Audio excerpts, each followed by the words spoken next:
today I was hoping we chat about, and I'm getting some guidance from you with regards to how to manage my athletes.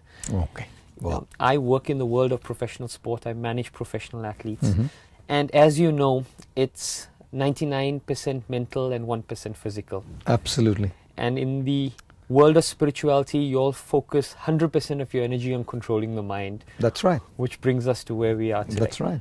So we're currently going to be moving into the IPL, and I work with a team called Kings 11 Punjab. Okay. The IPL is a high pressure time, extremely high pressure time. You know, there's so much riding.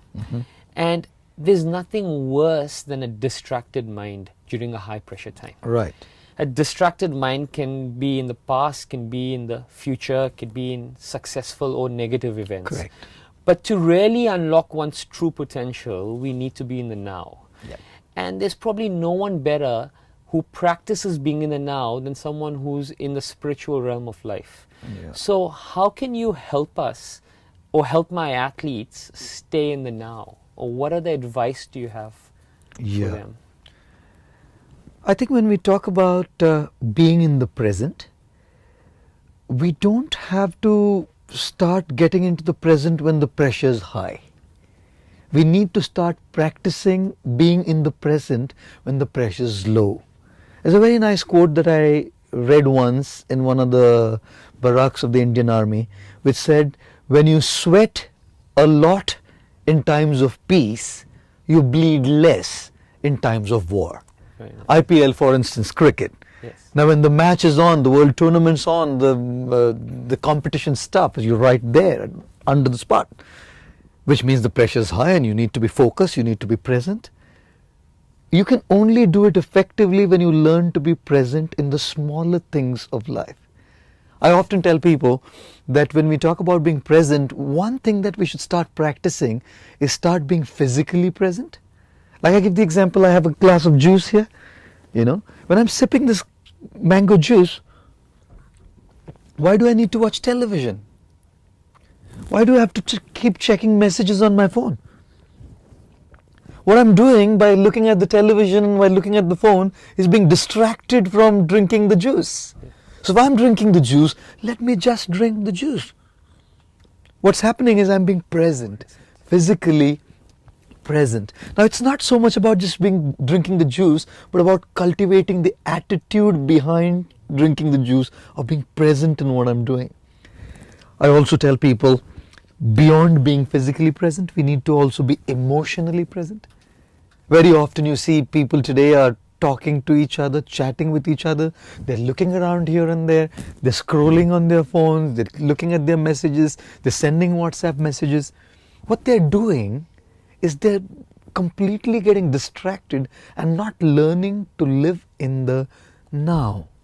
Being emotionally present means when I'm talking to you, for instance, I am with you. I'm not looking at this plant behind me. I'm not looking at the camera here. I'm not looking at the cup of juice. I'm looking at you. I'm soaking in every single word as you speak. Now, it's not just about speaking. It's about cultivating the attitude of being present. I, as a monk, for the last 22 years, practice mantra meditation or chanting. And it's about tuning into the sound of this mantra. If I have to reap the most spiritual merit out of my practicing of this mantra meditation, I have to be present and tuned into the vibration of the sound. Now, the minimum I could do is not get distracted externally. I'll probably close my eyes. But there's internal distractions. Like you said rightly, the past, the future, so many thoughts just being scattered all over the place. Which is why I feel the mind is like a pendulum. The pendulum comes to its mean from the extremities by itself. Yes. But the mind does not come from the extremities of past and the future by itself. We have to bring it there. And then I also talk about being professionally present, which is where the IPL context comes in. Yes. Where you have to be present, completely focused. Why are we talking about being focused and present during the final match? Let's start being present during our practice hours.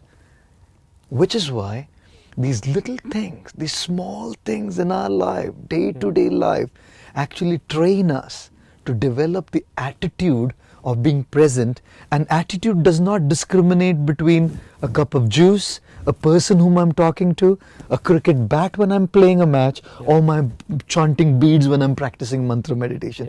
Attitude is attitude. If I cultivate the attitude of being present in the small things, it percolates into every area of life, and then it can also be possibly brought in the larger things of life when the pressure is high. Okay.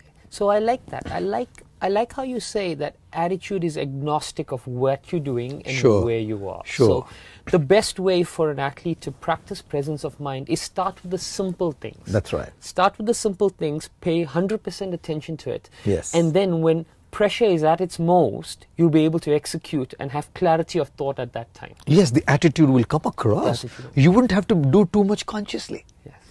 It'll come forth. Fantastic. Yeah, thank you.